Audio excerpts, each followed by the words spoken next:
bien importantes. Ah, me lo mandó, ay, perdón. Me lo mandó Berenice ahorita. Me lo acaba de mandar Berenice ahorita por un mensaje. Se le está olvidando en Can Cuida Más. Sí, doctora. Sí, de hecho la acabo de ver. Ok, Sí, nada más navegación para de pacientes, hacer ¿no? una captura de imagen. Ok. Ya la tengo. ¿No? Para que no falte ninguno. Ok, muchas Porque gracias. esa va como en, bueno, lo metí como en la parte final para darle como contexto a todos los programas que ustedes trabajan. Ay, gracias, sí. Incluyendo navegación de pacientes, doctora. Sí, ya lo tenemos ahí. Bueno, si ustedes me dicen... Está en cáncer, navegación y Ajá. en Can Cuida Más son los que tengo. Sí.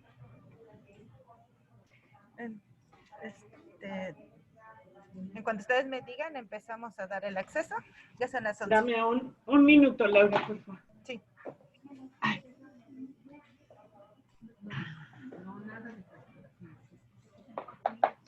Son las 11. 11:01 para que acabemos de...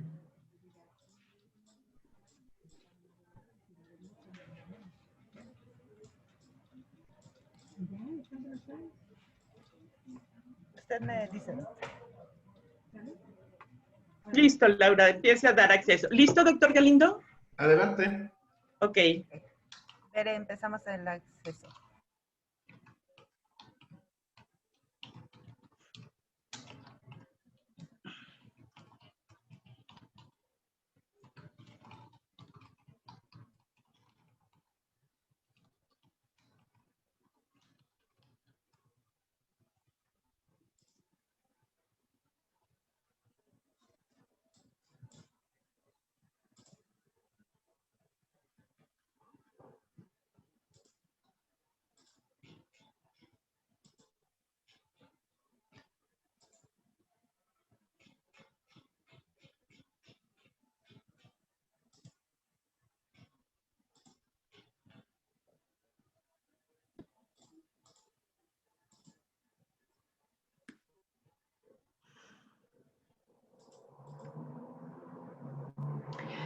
Buenos días. Es un gusto para mí darles la bienvenida a esta sesión, la segunda sesión del mes de junio, que hoy tiene particular importancia porque la estamos dedicando a la conmemoración del Día del Superviviente de Cáncer. Como todas y todos ustedes saben, cada primer domingo de junio se conmemora en el mundo el día dedicado a las personas que han sido diagnosticadas con esta enfermedad y que han sobrevivido y que tienen no solo años, sino pocos años, sino muchos años de haber padecido esta neoplasia. Es por ello que nosotros, el Instituto Nacional de Cancerología, a iniciativa de nuestro director, el doctor Abelardo Meneses, iniciamos hace ya cerca de 6 años todo un programa para las personas que lograron pasar la enfermedad. Este incluye, desde luego, algunos proyectos de apoyo y de apoyo social y emocional, pero también la generación de datos. Y es por ello que lanzamos por ahí del 2014 un registro de supervivientes de cáncer. Un registro que intenta explorar cuál es la situación actual, cómo se sienten, qué efectos secundarios tienen, pero también qué barreras están enfrentando para regresar a una vida saludable y lo más feliz posible. Es por eso que hoy dedicamos nuestra sesión a lo que hemos aprendido de todas aquellas personas que generosamente han contestado nuestro cuestionario y nos han compartido sus experiencias. Para ello, hemos invitado al doctor Oscar Galindo Vázquez. El doctor no nada más es un profesional en la psicología muy destacado, sino es un gran investigador. y él y su grupo han colaborado con nosotros para analizar toda esta información. Antes de leerles la semblanza del doctor Galindo y de darle la palabra, quisiera recordarles que por favor apaguen sus micrófonos. No solemos apagarlos nosotros desde los controles, preferimos que ustedes lo hagan. Y para no distraer a nuestro ponente. También les recuerdo que tenemos nuestro chat para que nos hagan las preguntas que sean pertinentes o que quieran compartir o mensajes que quieran compartir. Y esto también lo pueden hacer a través de nuestras redes sociales o de nuestros chats que tenemos con ustedes. La sesión además se está grabando por Facebook Live y esperemos que muchas personas puedan ver estos resultados. Ahora sí, les voy a presentar al doctor Galindo, a quien le agradezco muchísimo que haya aceptado nuestra invitación. El doctor Galindo, como les mencionaba, es licenciado en psicología, pero tiene una maestría y un doctorado en psicología por la UNAM. Él estudia muchas cosas, pero básicamente se dedica o su interés está en la psiconcología basada en la evidencia, los aspectos psicológicos en cuidadores primarios informales de los pacientes con cáncer y los modelos cognitivo-conductuales de la atención en pacientes con cáncer. Suena como muy sofisticado, pero básicamente lo que el doctor hace es trabajar en el campo de la psiconcología y desde luego tratar de ver diferentes aspectos psicológicos, tanto en cuidadores como en pacientes. Él es un miembro connotado de nuestra comunidad, es médico adscrito al servicio de psicología del instituto. Pues además, les decía yo que tiene una dedicación extraordinaria a la investigación y por lo tanto es investigador nacional nivel 1, es tutor de programas de maestría y doctorado, tiene incontables publicaciones y es profesor de varios cursos de posgrado. El doctor tiene además presentaciones tanto nacionales como internacionales, pero lo más importante es que es un gran generador de datos y de conocimientos que nos han permitido a todos, no nada más en el instituto, sino a nivel nacional y contrastar nuestras poblaciones a nivel internacional con la generación de sus datos y el desarrollo de nuevos profesionales en esta área. Doctor Galindo, muchas gracias. Gracias por aceptar nuestra invitación y gracias por compartir con nosotros toda esa información que ustedes analizan. Muchísimas gracias, doctora Laura Suchil, por la invitación y a su equipo. El día de hoy es un gusto poder acompañarlos y principalmente mostrar un poco de lo que hemos analizado y agradecerles a todos los oyentes mexicanos sobre el tiempo que se han tomado para poder aportar su granita de arena a las iniciativas de la doctora Suchil y del doctor Abelardo Meneses del Instituto Nacional de Cancerología. Vamos a empezar viendo algunos datos, un contexto, y vamos a dar unos minutos para poder resolver algunas dudas o preguntas que tengamos. Voy a compartir la pantalla.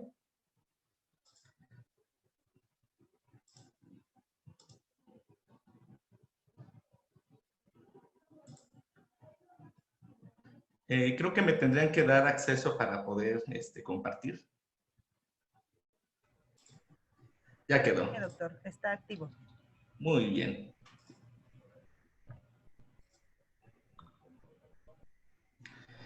Muy bien, pues vamos a platicar unos minutos acerca de lo que hemos aprendido de nuestros muy queridos pacientes del Instituto Nacional de Cancerología y de otras instituciones.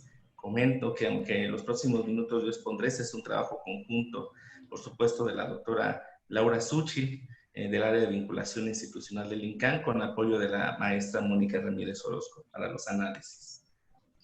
Creo no tener ningún conflicto de interés para presentar estos datos el día de hoy y vamos a empezar hablando acerca de algunos paradigmas en atención de los pacientes con cáncer a nivel internacional, principalmente de Estados Unidos, del Instituto de Medicina, en donde es un parteaguas para la atención oncológica, principalmente porque hace recomendaciones psicosociales y de atención en pacientes no solamente que están en tratamiento activo, sino también en pacientes que están en periodo de sobrevida, enfatizando la atención en la comunicación, la psicoterapia, psicofármacos en aquellos que así lo requieran, ayudar a desarrollar comportamientos saludables y proveer apoyo también a los cuidadores primarios. Es a partir de ese tipo de iniciativas que se identifica desde hace ya varios años dentro de los periodos que pueden incrementar la vulnerabilidad de afectaciones psicosociales o físicas, la transición de un escenario de tratamiento activo a un escenario de supervivencia.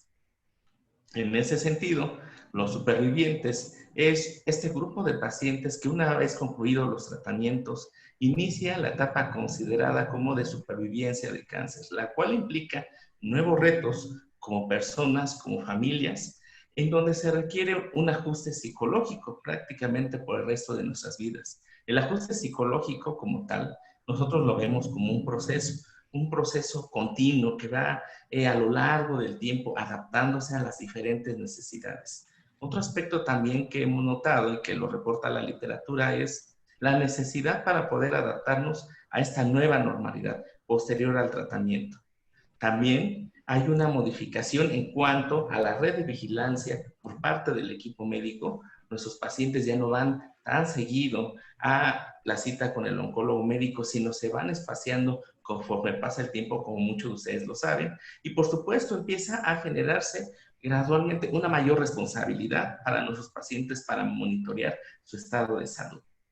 En ese sentido, el cáncer muchas veces es percibido por nuestros pacientes como un antecedente y parte de la historia.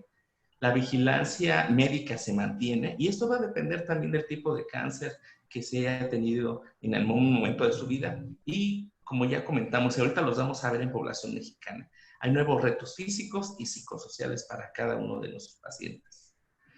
La realidad nos dice, los datos nos dicen que la tasa de supervivencia, que cada vez es más grande, pone en evidencia nuevos retos y necesidades específicas para esta población. A nivel internacional, vemos que alrededor de un 50% de los supervivientes de cáncer experimentan diferentes efectos secundarios y necesidades a lo largo de la vida, que pueden ser debidos al tratamiento o a la enfermedad como tal.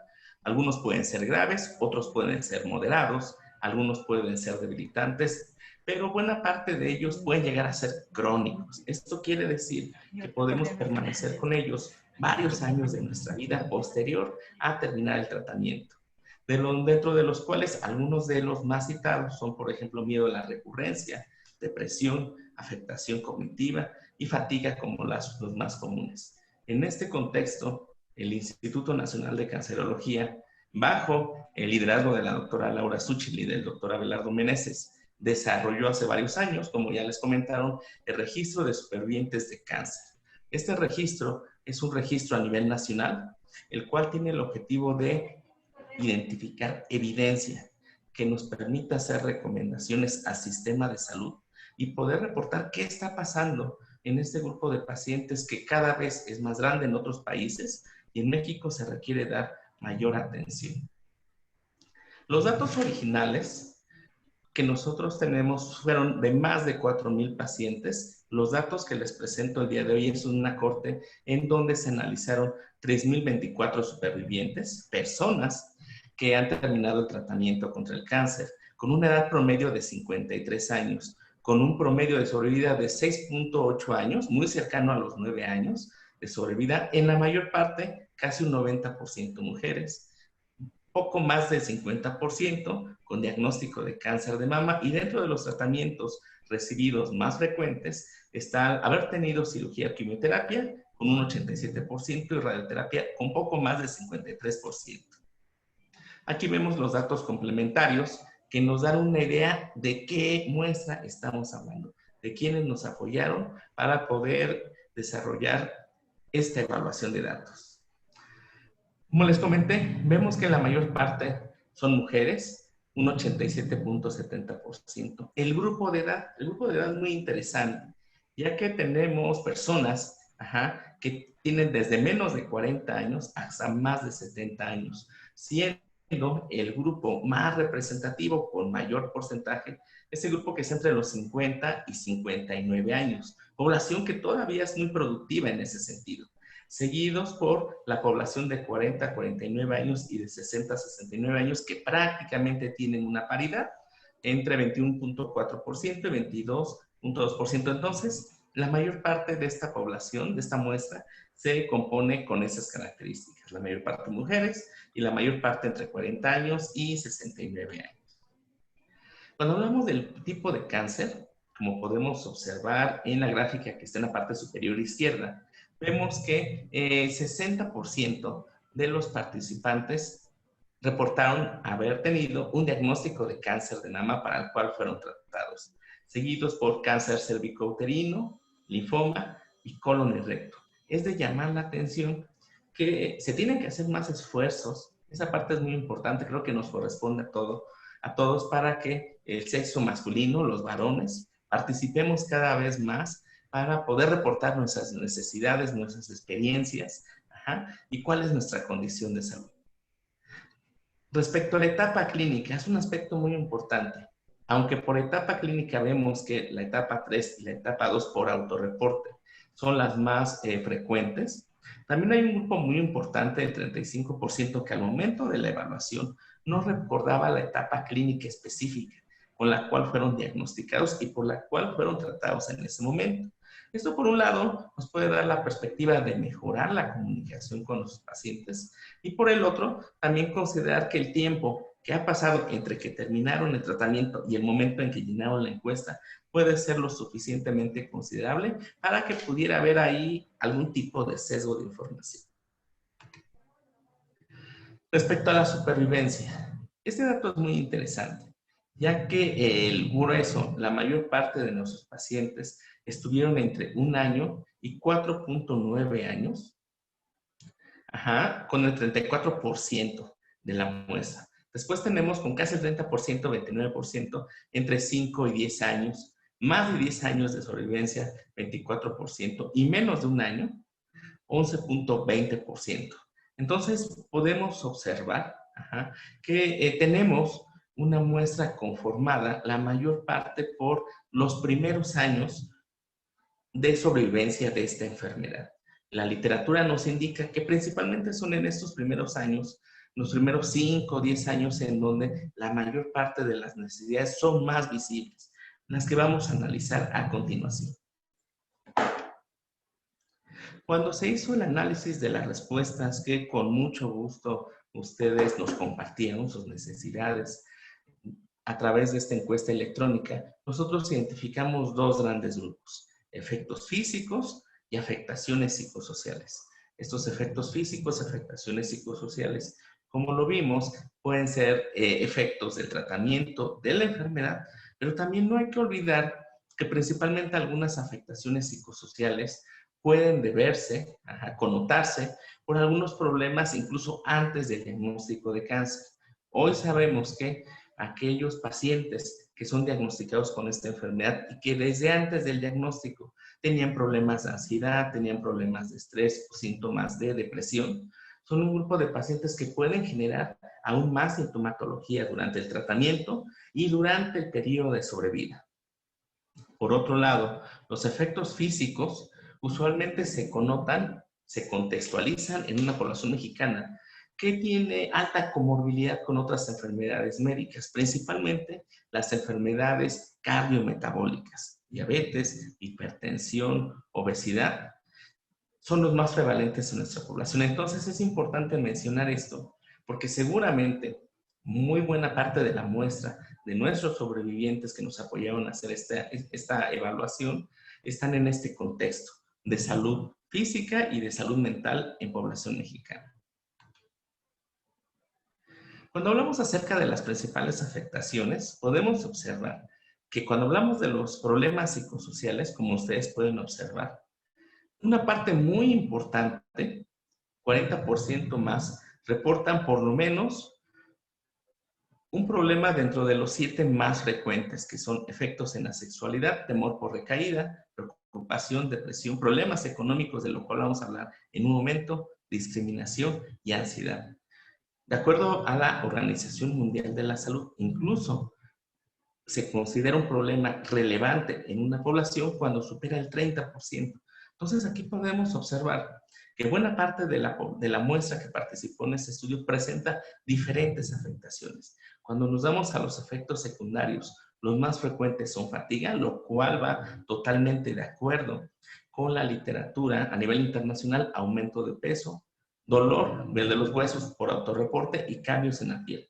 Ese aspecto de fatiga es muy importante porque sabemos que después del tratamiento contra el cáncer, la fatiga, el cansancio que muchos de nuestros pacientes nos reportan, no desaparece.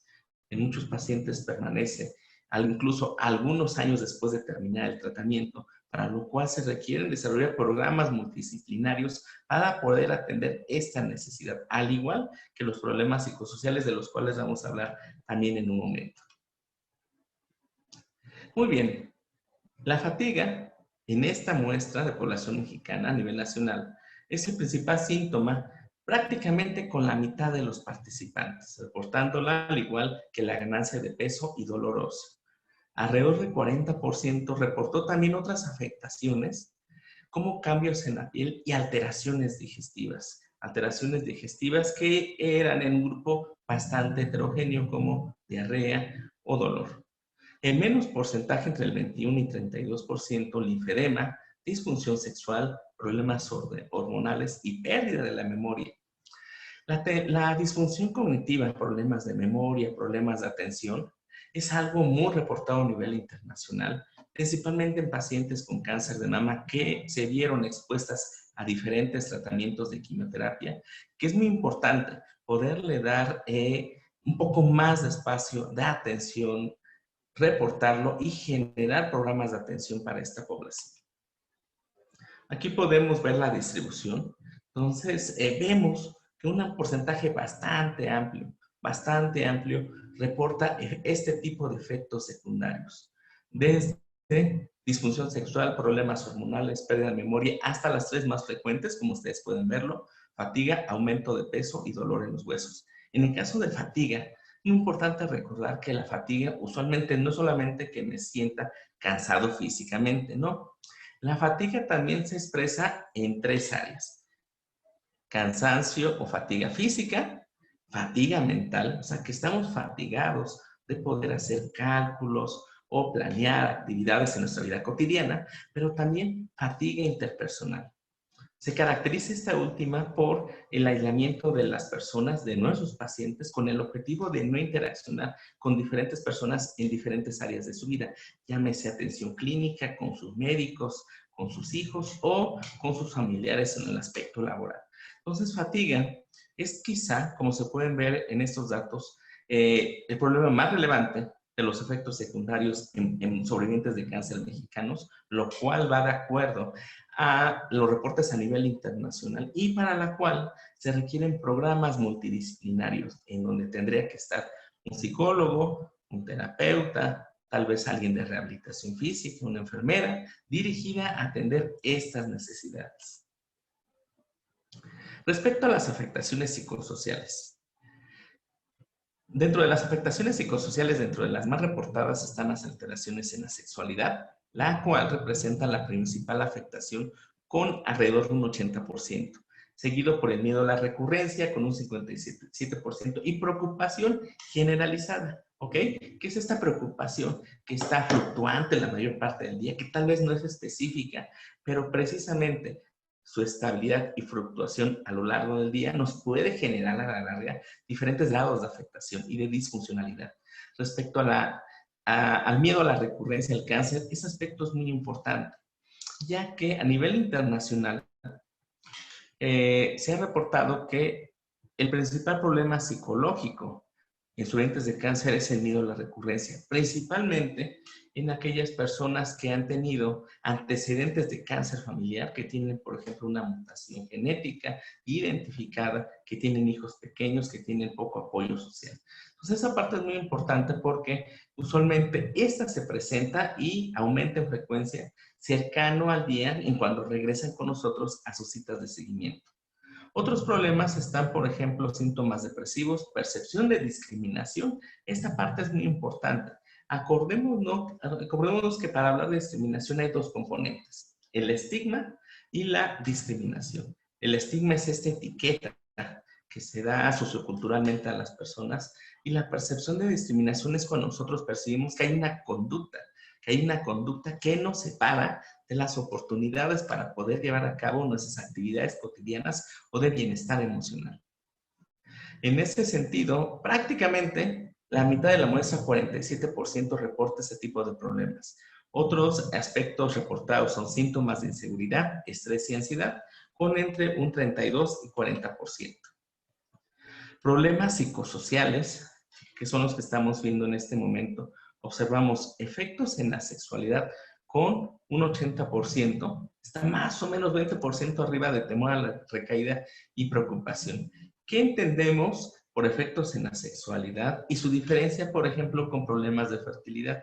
Sabemos que la sexualidad implica un constructo que va más allá de la relación sexual, implica una interacción social, implica tener una pareja, en muchos casos. Es un constructo más amplio, en los cuales nuestros pacientes, por lo menos en esta encuesta, nos reportan que es una de las áreas más reportadas como afectada, derivada de la atención oncológica.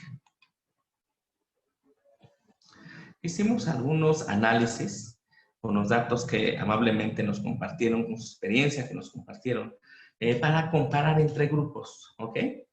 ¿Cuáles grupos analizamos? Por ejemplo, edad, sexo, tiempo de supervivencia, tipo de cáncer, tratamiento recibido, tratamiento oncológico recibido, paternidad, entre algunos otros, y nos dimos cuenta de datos muy interesantes y a los cuales los tenemos que utilizar para poder generar y proponer estrategias de intervención. Los síntomas de depresión, como sintomatología, acuérdense, cuando hablamos de síntomas de depresión, son síntomas que son moderados la mayor parte de las veces, que pueden durar menos de 6 meses, pero que pueden ser lo suficientemente importantes para empezar a afectarnos en nuestra vida cotidiana, afectar en ir al trabajo, afectar en cuidar a nuestros hijos, atender a nuestra pareja.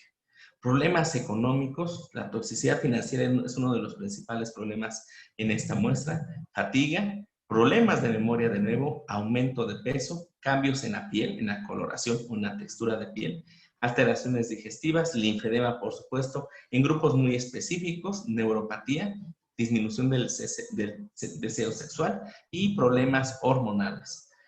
Encontramos que ser hombre o ser mujer, la edad, ser un paciente joven en comparación con un paciente de edad avanzada, el tiempo de supervivencia, menos de un año a 4 años, 11 meses, 5 años o más, y tipo de cáncer, son variables en las cuales identificamos diferencias en ese tipo de afectaciones. Aquí tenemos un resumen que creo que es más sencillo si lo entendemos de esta manera. Entre aquellos que se sometieron o no a cirugía, se observaron diferencias en qué aspectos, en qué problemáticas.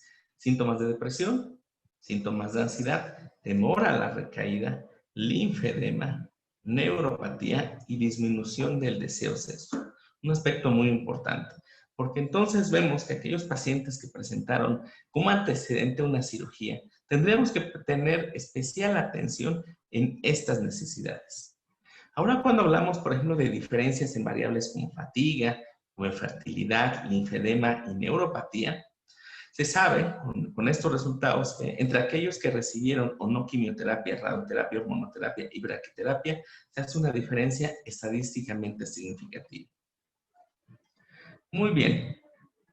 Otro análisis que hicimos fue de las diferentes variables sociodemográficas, clínicas, tipos de tratamiento recibidos, ¿con qué se asociaban? Con estas 4 variables podemos verlas: síntomas de ansiedad, síntomas de depresión, temor a la recaída y fatiga. ¿Ok? Entonces, ¿qué son los síntomas de ansiedad? Síntomas de ansiedad es esta sensación que nosotros sentimos como preocupación, nerviosismo, taquicardia, sudoración, preocupación a lo largo del día. Y que muchos de nosotros, yo me atrevo a decir que prácticamente todos, en algún momento de nuestra vida los hemos presentado. Pero aquí hablamos de síntomas de ansiedad asociados con los antecedentes de haber tenido cáncer y de los tratamientos recibidos, ¿ok? Entonces, pacientes jóvenes, menores de 40 años, y esto es muy importante porque se sabe que los pacientes jóvenes, que de acuerdo a la literatura se les considera 40 años o menos, presentan necesidades muy particulares. Por ejemplo, los pacientes jóvenes, buena parte de ellos están en una actividad laboral o académica activa después del tratamiento contra el cáncer. Tienen en algunos casos pareja o hijos, y lo cual implica una responsabilidad adicional. Mayores de 70 años, este es un tema muy importante, ya que la población geriátrica, la población de edad avanzada con cáncer o sobrevivientes de cáncer en población mexicana, es una población que se requiere no solamente más investigación, sino más programas de atención, más difusión de la información, para que podamos generar programas para poder atender las necesidades. También pacientes diagnosticados con cáncer de colon y recto, con mama, testículo o linfoma, así como tener también síntomas de depresión, son factores a que se asocian con la probabilidad de tener más ansiedad. Ajá. Entonces, en comparación con participantes que no tienen esas características, los que tienen esas características que acabo de mencionar, usualmente presentan mayores síntomas de ansiedad. Cuando hablamos de síntomas de depresión, por ejemplo, ser hombre es un aspecto muy importante. Población masculina que también no es tan atendida ni tan estudiada en México. Tener entre 40 y 50 años reduce la probabilidad de síntomas de depresión. Esto va de acuerdo con los datos que se han reportado a nivel internacional, en donde usualmente los hombres tenemos más problemas de conducta o de consumo de sustancias psicoactivas, y las mujeres tienen un poco más de problemas en cuanto a síntomas de depresión y síntomas de ansiedad. Respecto a temor a la recaída, ser mujer, tener antecedentes de síntomas de ansiedad y depresión, haber recibido hormonoterapia, haber tenido el diagnóstico como tal de cáncer de colon y recto, de tiroides o de testículo, incrementa la probabilidad de mayor temor a la recaída. También, respecto a la fatiga, como comentamos, la fatiga es el principal problema físico en esta muestra de población mexicana. Ser mujer, tener ansiedad y depresión, haber recibido hormonoterapia, los diagnósticos de colon y recto, tiroides, testículo y braquiterapia incrementan la probabilidad de tener fatiga. Hoy sabemos que la fatiga no desaparece en el momento en que remite la enfermedad y terminan los tratamientos. También sabemos que la fatiga, en buena parte de los pacientes, y esto incluye pacientes en tratamiento y seguimiento, se asocia siempre con mayores síntomas de ansiedad, pero principalmente mayores síntomas de depresión. Cualquiera de nosotros que nos hemos sentido en algún momento deprimidos, usualmente también cuando estamos deprimidos nos sentimos cansados, fatigados, tenemos problemas de concentración, problemas de dormir. Esta parte es muy importante porque va de acuerdo a la literatura, lo cual fortalece la necesidad de desarrollar programas de atención. Tenemos unas tablas que ya se las expliqué, ¿ok? Muy bien, entonces, en esta segunda parte de la presentación, a forma de resumen y de ver qué se puede hacer, qué alternativas psicosociales tenemos, vamos a ver cuáles son las principales necesidades, ¿no? ¿Cuáles son las necesidades de nuestra encuesta en sobrevivientes mexicanos de cáncer? Entonces, dentro de las principales necesidades, evidentemente, están las necesidades en salud mental, principalmente ansiedad y depresión. Y presento esta diapositiva que nos respalda el Instituto Nacional de Psiquiatría en ese sentido para darnos cuenta de la importancia de la salud mental en población mexicana. Una persona, una mujer, por ejemplo, que tiene depresión y que esa depresión no es tratada, no es atendida por un profesional de la salud mental, tiene 3.2 veces más riesgo de abandonar la escuela, tiene 18 veces más riesgo de desarrollar dependencia a drogas en comparación con mujeres que no tienen depresión, tiene 7.6 veces más riesgo de sufrir abuso sexual y finalmente tener un problema de salud mental lo que provoca es que se reproduzca este ciclo de violencia, de disfuncionalidad y de pobreza en población mexicana.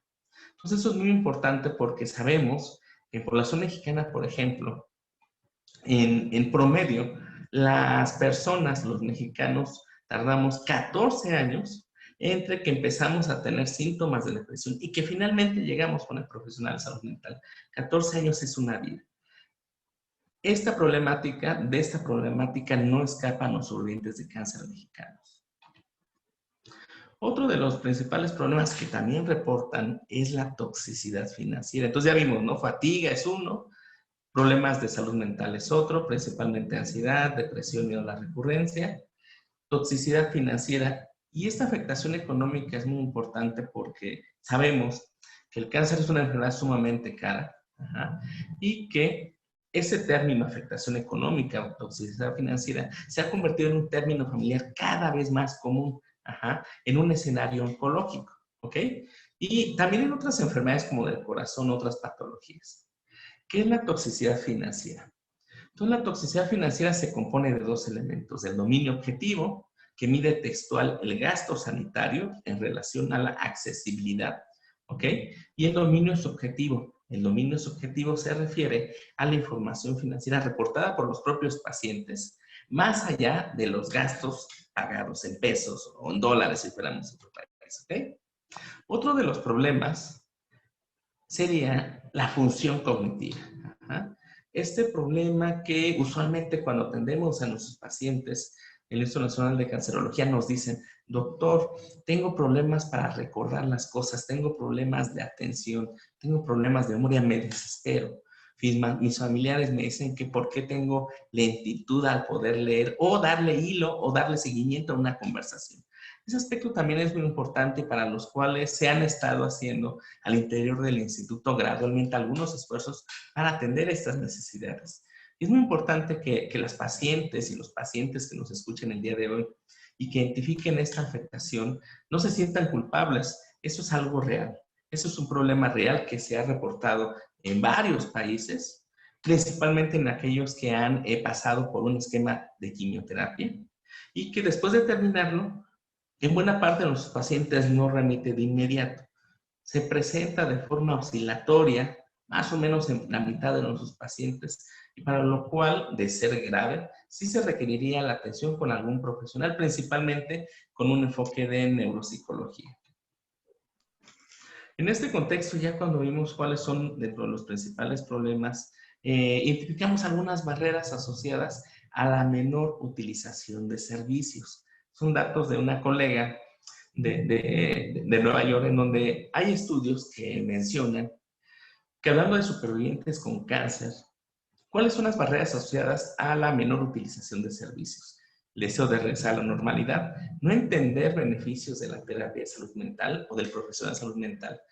Cuando nosotros hacemos una interconsulta con algún profesional de la salud mental es porque no necesariamente requiere atención psiquiátrica, sino para que tenga contacto con un profesional de la salud mental como un psicólogo y le pueda explicar en qué lo puede ayudar. Ahorita vamos a ver ese punto.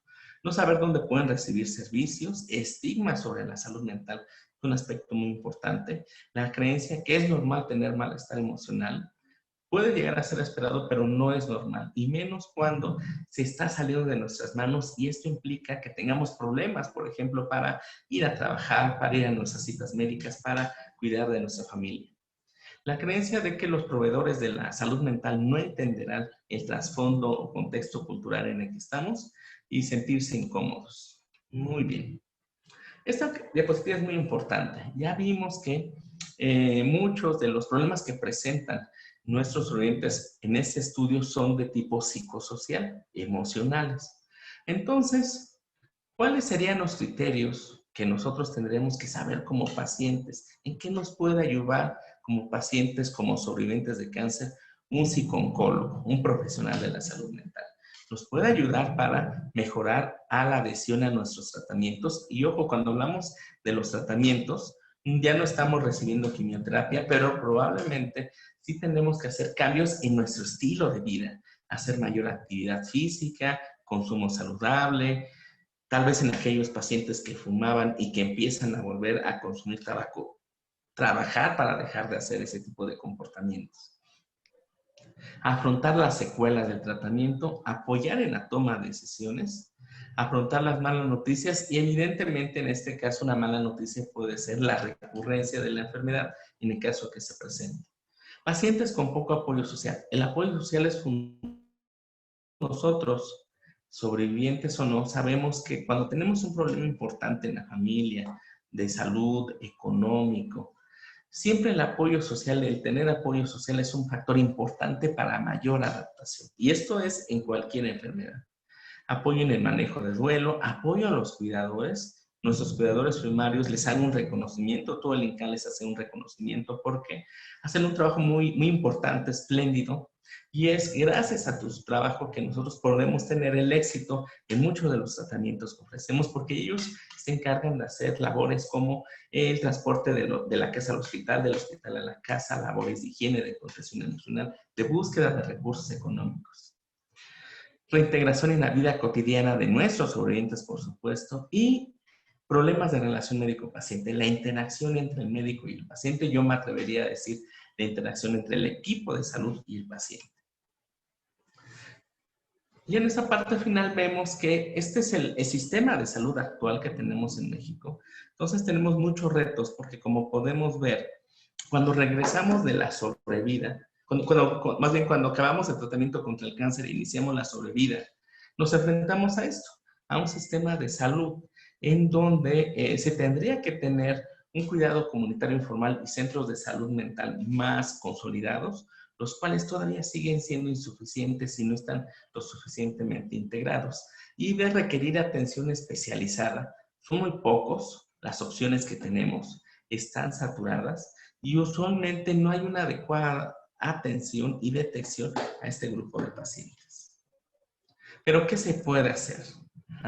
En el caso de supervivientes de cáncer, de acuerdo a algunos artículos, algunas investigaciones que hemos realizado el equipo de investigación, lo que nosotros vemos es que ya hay diferentes programas, planes, en este caso para fatiga, por ejemplo, también para ansiedad y depresión, por ejemplo, programas de tratamientos adultos, en donde una de las opciones más factibles es poder identificar a nuestros supervivientes o nuestros pacientes por niveles de sintomatología y así acortar el tiempo entre que presentan esta sintomatología y en que se les hace llegar con el profesional de la salud mental y con el tratamiento adecuado.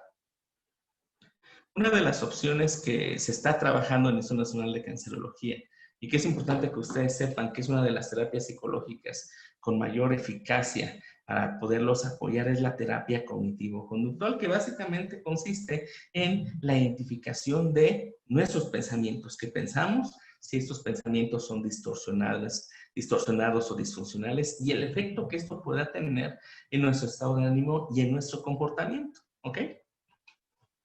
Esto lo que nos lleva a poder identificar una situación, un pensamiento, buscar una evidencia de ese pensamiento. Hay evidencia a favor, evidencia en contra, y si es factible poderlo reestructurar y que esto pueda tener un efecto en nuestra emoción y en nuestro estado de ánimo y finalmente en nuestra conducta. Les pongo un ejemplo. A un paciente que empieza a tener tal vez un poquito de cansancio, de fatiga, 2 semanas para acá, ese paciente se puede presentar síntomas de ansiedad o estrés porque está interpretando esto como que la enfermedad ha regresado. Entonces buscamos ese pensamiento que la enfermedad ha regresado porque me siento un poco cansado y buscamos evidencias a favor y evidencias en contra, ¿ok? Y entonces el paciente nos puede decir que la evidencia a favor es de que así empezó el cáncer la ocasión que lo atendieron, pero la evidencia en contra es de que ya se hizo un estudio, fue a su chequeo médico y de acuerdo a los estudios no hay evidencia que indique que la enfermedad haya regresado. Entonces, generamos un pensamiento más adaptativo, ¿ok? Un pensamiento que diga, no hay evidencia que la enfermedad haya regresado, pero me siento molesto por el cansancio que presenta. Un pensamiento más adaptativo que beneficie nuestro estado emocional. También otra de las terapias de apoyo psicosocial que ustedes deben de saber que pueden apoyarnos son, por ejemplo, la terapia de aceptación y compromiso, en la cual comparto esta diapositiva de una de mis colegas, en la cual la terapia de aceptación y compromiso es otra alternativa y que se refiere a que es una terapia conductual, experiencial y cognitiva que trata de actuar principalmente en base a los valores de cada uno de nosotros como personas, no de los valores sociales, no de los valores que nos impone la sociedad o nuestra familia, sino los valores que representan los valores más importantes para cada uno de nosotros. El objetivo de esta terapia, que se llama AC, es crear una vida rica, plena, significativa, mientras acepta el dolor que inevitablemente trae la vida. Esa terapia parte de que el dolor o las circunstancias adversas es algo que es parte de nuestra vida. Es algo a lo que nos vamos a enfrentar, pero tenemos la responsabilidad no de evitar que sucedan, sino la responsabilidad de cómo responder ante ellas. No busca reducir síntomas, sino cambiar fundamentalmente la relación que nosotros tenemos con nuestros síntomas. Y que esto no impida que cada uno de nosotros tenga una vida valiosa. Muy bien. Esas alternativas que se han hecho, programas para sobrevivientes, algo que se ha utilizado mucho en los últimos meses, principalmente derivado de la pandemia, son los métodos virtuales. El hacer llegar a nuestros pacientes, nosotros lo hemos hecho, el equipo de la doctora lo hace, de la doctora Suchi lo hace desde hace ya varios años. Un ejemplo de ello es esta encuesta. Otro ejemplo de ello es el contacto telefónico que constantemente se tiene con los pacientes y los diferentes programas, por ejemplo, de navegación de pacientes de navegación que se están llevando a cabo como parte del departamento de vinculación. Aquí tenemos un ejemplo en el cual se presenta que a partir de métodos virtuales, de procedimientos virtuales, el paciente reporta una historia clínica, reporta sus resultados, su estado de ánimo, cómo se siente, y eso va hacia mensajes de texto, hacia reportes, hacia información que llega directamente hacia el proveedor de la salud mental, que no puede ser nuestro médico, puede ser una enfermera, puede ser nuestro psicólogo. ¿Ok? Y a partir de eso se detectan necesidades y entonces el proveedor, como ven la flecha que va hacia abajo, de derecha hacia izquierda, se contacta con el paciente para hacer un manejo de la sintomatología, esa física, ya sea de salud mental, mediante procedimientos breves y basados en evidencia, como el counseling. Muy bien. ¿Cuáles son nuestras principales conclusiones de esta encuesta que se ha llevado en el Instituto Nacional de Cancerología? Bueno, en primer lugar, este es el primer estudio nacional que da evidencia de las necesidades de sobrevivientes mexicanos a nivel nacional. Los síntomas clínicos y psicosociales en algunos casos son superiores a los reportados en otros estudios. Es un aspecto muy importante.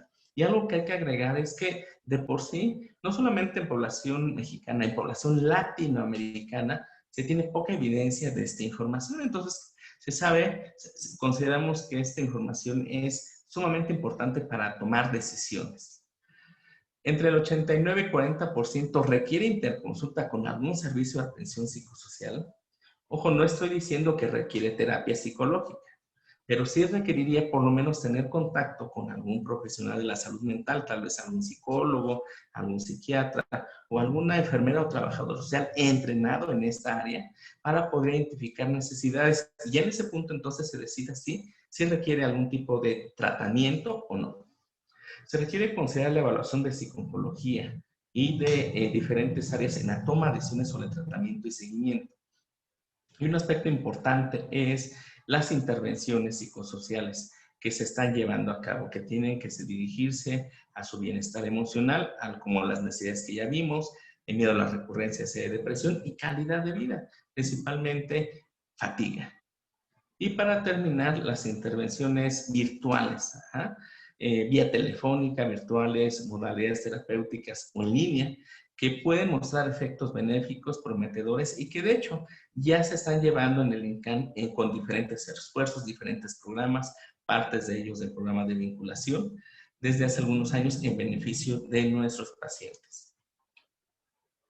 Yo les quiero agradecer por estar conmigo esos minutos, principalmente a la doctora Laura Suchi, que es la líder de este proyecto del área de vinculación institucional, al doctor Abelardo Meneses, el director del INCAN, que es bajo su perspectiva en donde se desarrollan este tipo de programas y por supuesto los programas específicos de vinculación, como es navegación de pacientes, InfoCáncer o INCAN Cuida Más, que son muchos de esos programas que están para ustedes, para nuestros pacientes, e incluso que pueden tener en algunos casos acceso a pacientes de otros estados de la República, porque muchos de ellos son virtuales, y que se han encargado de forma muy eficiente de difundir esta encuesta, y a las cuales, por supuesto, les invito a seguir participando en ellas. Aquí están los datos de contacto y, por supuesto, cualquier duda, pregunta, comentario será bienvenida. Muchísimas gracias por estar esos minutos conmigo. Muchas gracias. Muchas gracias, doctor Galindo. Sin duda, hemos aprendido muchísimo sobre lo que nos han expresado las diferentes personas que creyeron en que podría ser de utilidad la encuesta, y ahora estamos viendo que nos ha dado gran cantidad de datos que nosotros veníamos estudiando de manera segmentaria, porque primero reportamos 1000 casos, luego reportamos otro grupo, y ahora tenemos esta gran población que sin duda la información que genera es increíble y que sí nos ha ayudado a ir poniendo pautas sobre lo que queremos hacer para apoyar a esta población. Doctor, bueno, estamos recibiendo muchas preguntas por las redes, muchas felicitaciones, que la presentación ha sido muy clara, que desde luego, bueno, al rato, que si puede volver a poner sus datos de contacto, si los quiere cambiar ahí en la presentación y demás. Y le voy a empezar a plantear algunas preguntas, doctor, como Glenda González nos pregunta o le pregunta si los especialistas de la salud a los que deben dirigirse tendrían que tener alguna especialidad en particular. Muchas gracias, doctora. Por supuesto, se recomienda ampliamente que, por ejemplo, si es un psiquiatra o un psicólogo, haya tenido como antecedente un entrenamiento en esta área. No es lo mismo atender población clínica en general de población mexicana que atender a pacientes con esos antecedentes. Entonces, sí es una recomendación muy amplia. Punto número 1, ampliamente que sean profesionales de la salud mental. Un psiquiatra o un psicólogo. Punto número 2, que ellos tengan antecedentes de algún grado de entrenamiento o supervisión en esta área de psico-oncología. Y punto 3, que es sumamente importante, por eso compartía con ustedes las intervenciones psicológicas que lo que les ofrezcan como alternativa de atención psicológica para el manejo de ansiedad, estrés, miedo a la recurrencia, sean intervenciones psicológicas que hayan demostrado evidencia científica para poderlos ayudar. Hoy sabemos que puede haber allá afuera alternativas para su salud mental que no necesariamente tienen evidencia científica, ¿ok?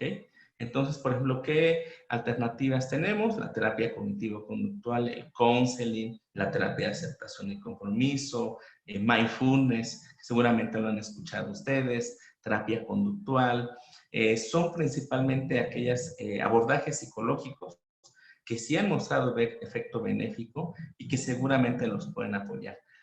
Por el contacto también nos pueden mandar algún mensaje, alguna duda, se los podemos orientar, incluso si están en otro estado de la República, si tenemos algún dato de confianza que podamos compartir con ustedes.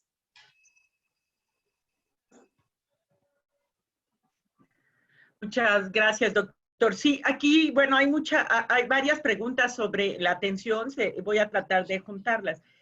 Aquí nos preguntan que, aunque estén fuera de sus consultas programadas, ¿se pueden hacer citas para psico-oncología, para nutrición, para otros sistemas? Supongo que no nada más, no sé a qué institución pertenece la paciente, pero yo creo que independientemente de la institución, puede caber su respuesta, ¿no, doctor? Sí, de hecho, en el caso de psico-oncología en particular del INCAN, tenemos la ventaja que ustedes pueden, siendo supervivientes de cáncer, llegar con nosotros por 3 alternativas. Lo envió directamente su médico, lo envió alguien más del equipo de salud, tal vez el equipo de enfermería, o ustedes por iniciativa propia pueden ir directamente a solicitar una cita con nosotros.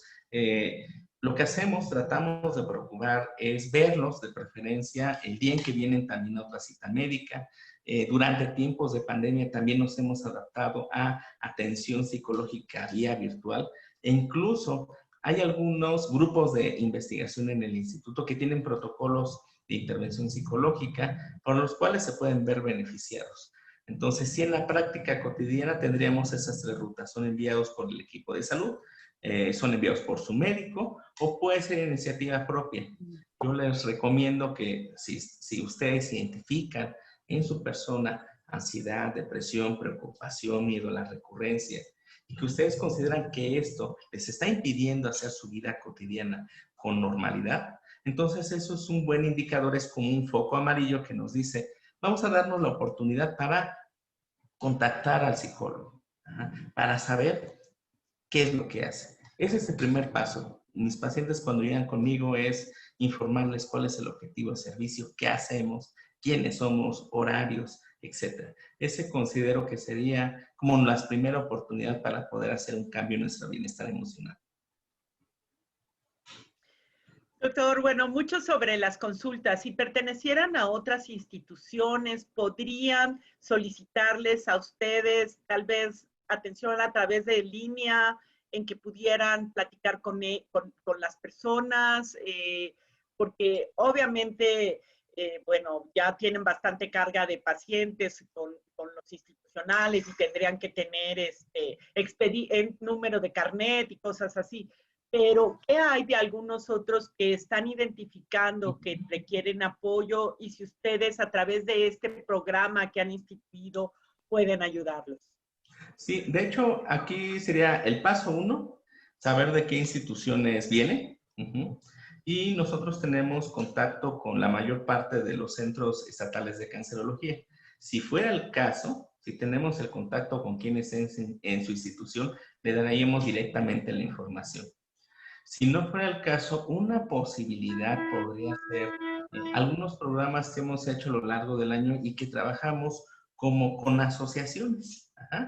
Hemos trabajado, por ejemplo, con una asociación de cáncer de tiroides para las cuales dimos algunos talleres, 4 talleres diferentes en este año y esto fue de forma virtual. Esa podría ser también otra alternativa. Creo que esa parte es muy importante. Las asociaciones civiles son unos aliados en la salud de nosotros y antes se veía solamente unos aliados como en el área de salud física. Cada vez la interacción en el área de salud mental es más importante. Ok, muchas gracias. Bueno, hay más preguntas, algunas que yo me permitiré contestar. Por ejemplo, una que es sobre ¿quién puede contestar la encuesta? ¿Quiénes son los supervivientes? ¿De cuánto tiempo? Porque, bueno, se vieron datos que había de menos de un año y hasta más de 10 o 15 años. El registro está abierto para supervivientes en un término amplio. Déjenme decirles que los supervivientes se dividen como en diferentes tipos de supervivientes dependiendo del número de años que han pasado desde que acabaron tratamiento activo. Estos se llaman cortos supervivientes o largos supervivientes o supervivientes con diferentes nombres. Sin embargo, nosotros queremos incluir en nuestro registro aquellas personas que han terminado el tratamiento activo y que se encuentran sin enfermedad de acuerdo a lo que su médico les ha dicho, independientemente de que después pudieran recurrir o presentar alguna otra vez la enfermedad.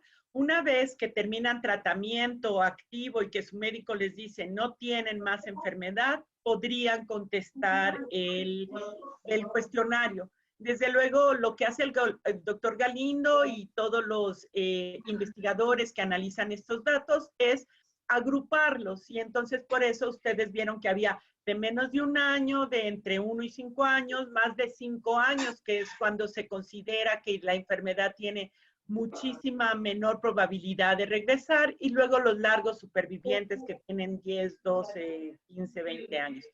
Estos tiempos son importantes porque las necesidades, igual que la gente que recibe tratamiento no tiene las mismas necesidades que la que ya terminó, las necesidades, como nos mostró el doctor Galindo, no son iguales cuando uno tiene 1 o 2 años que cuando tiene 15 o 20 años de superviviente. Y es por eso que tratamos de poner estos como límites temporales.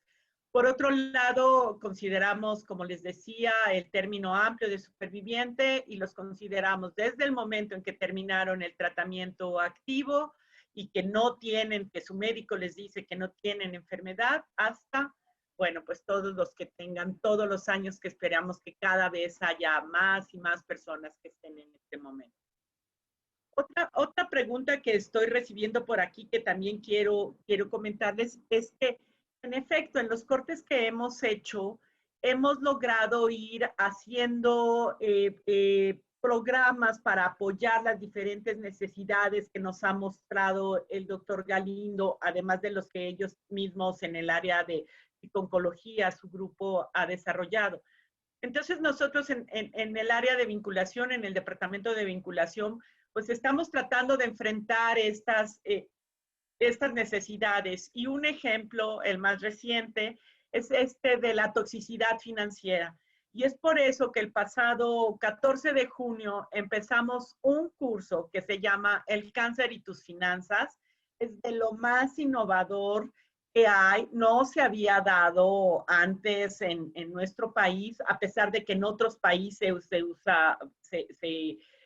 se les da esta información a las personas que tienen el diagnóstico de cáncer y nos fue muy bien. Lo está dando el licenciado Janko Abundis, lo hace el Instituto Nacional de Cancerología en colaboración con la Fundación FUTEGE y van a ser 6 sesiones. Empezamos la primera el 14 de junio, donde hablamos del ahorro. La siguiente será el 12 de julio, donde se hablará del crédito.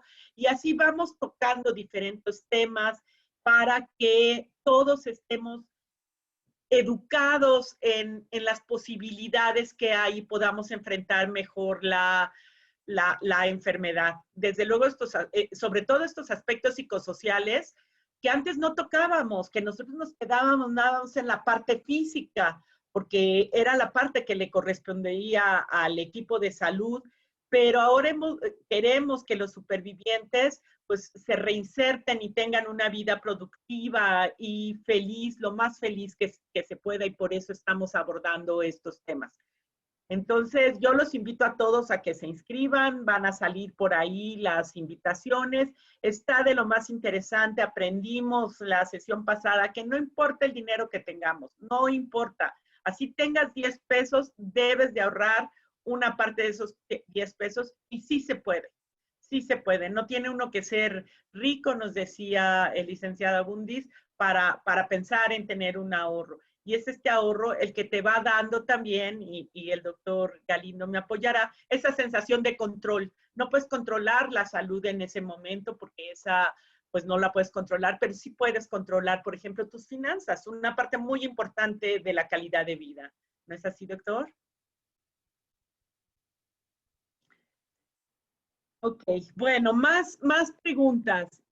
Bueno, aquí hay una de Margarita Patiño que dice que es muy importante para la atención de los supervivientes las consultas, pero que luego, al distanciar tanto las consultas, luego hay efectos tardíos que no hay quien les ayude a resolver a pesar de que tienen la información a través de las diferentes plataformas, ¿no? Que demás. Sí, tiene toda la razón. La verdad es que una vez que la enfermedad ha desaparecido, se tienden a espaciar las consultas y esto es una de las situaciones que más angustia les genera a los pacientes. De hecho, está muy bien descrita que le sucede a los pacientes que sienten como que los dejan unos solos. Y ese cambiar del paciente que recibe tratamiento al superviviente en que solo va a ver a su equipo de salud cada muchos meses genera mucha inseguridad. Y es en este proceso que nosotros queremos apoyarlos y del que hablaba el doctor Galindo, en el que hay que empezar también a tomar el control de nuestra salud y a iniciar todas las estrategias de autocuidado, y eso nos haría sentir mejor.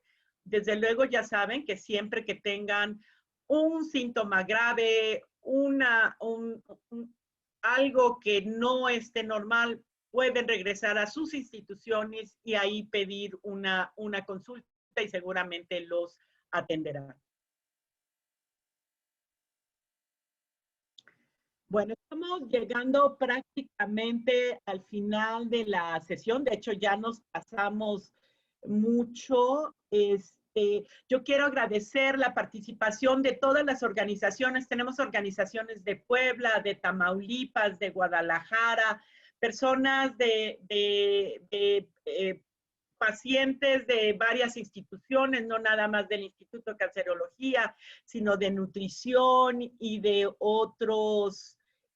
otras instituciones. También les agradezco, desde luego, a todas esas miles de personas que contestaron nuestro cuestionario y que gracias a ello ahora conocemos mejor quiénes son los supervivientes de cáncer mexicanos, cuáles son sus necesidades y qué barreras están enfrentando. Quiero agradecerle también al doctor Galindo, sin antes pedirle un mensaje final sobre esta sesión para poder terminar con ella. Bien, bueno, en primer lugar, muchísimas gracias a todos ustedes supervivientes. Son, la verdad, ese aliciente que nos hace trabajar todos los días a todo el equipo de salud. Dos, compartirles que no estamos solos frente a la enfermedad y el periodo de seguimiento, sino es la familia y el equipo de salud extenso que no estamos aquí para apoyarlos. La importancia de la salud mental y cada vez darle mayor importancia, darle mayor luz, hablar más de las necesidades de los supervivientes, porque solamente así vamos gradualmente a desarrollar programas como algunos que ya se están desarrollando en el Instituto Nacional de Cancerología. Darle continuidad, definitivamente seguir difundiendo la encuesta que se está haciendo en línea, liderada por el programa de vinculación, el cual son datos válidos, son datos importantes que nos permiten mostrar a los tomadores de decisiones lo importante que es de voltear a ver las necesidades de los como tales.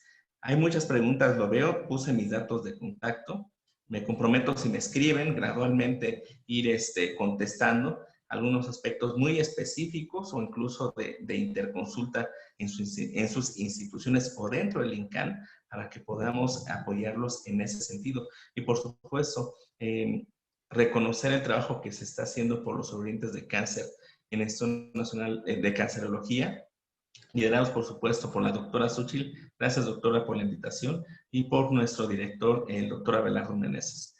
Tienen mis datos de contacto. Agradezco mucho el tiempo que me otorgaron para poder compartir esta información y seguramente no va a ser la última ocasión que nos veamos. Muchísimas gracias. Muchas gracias, doctor Galindo, de nuevo. Bueno, gracias a todos ustedes. También están de Yucatán, de otros lugares de la República. Perdón, no quiero omitir a nadie, pero ya estamos sobre el tiempo. Les agradezco su participación activa. El doctor les contestará algunas preguntas si se las mandan a su correo. Él puso su contacto. Y bueno, también hacer énfasis que lo mencionan en las preguntas, sí, en efecto, el apoyo que tenemos no nada más es para los pacientes, también es para sus familias. Acuérdense que cuando hablamos de cáncer y hablamos la afectación que produce a la persona que tiene el diagnóstico, también hablamos de la afectación que les produce a los que están con ellos, los apoyan y los cuidan. Así es que este apoyo emocional también debe de ser para los familiares, y desde luego todos los programas que tenemos incluye tanto a los pacientes como a sus familiares. Les agradezco a todos, les agradezco a mis colaboradoras que tan activamente siempre están detrás de esta cámara, pero que hacen posible que esto ocurra cada sesión. Buenos días, a tardes ya, y muchas gracias de nuevo, doctor Galindo. Hasta luego.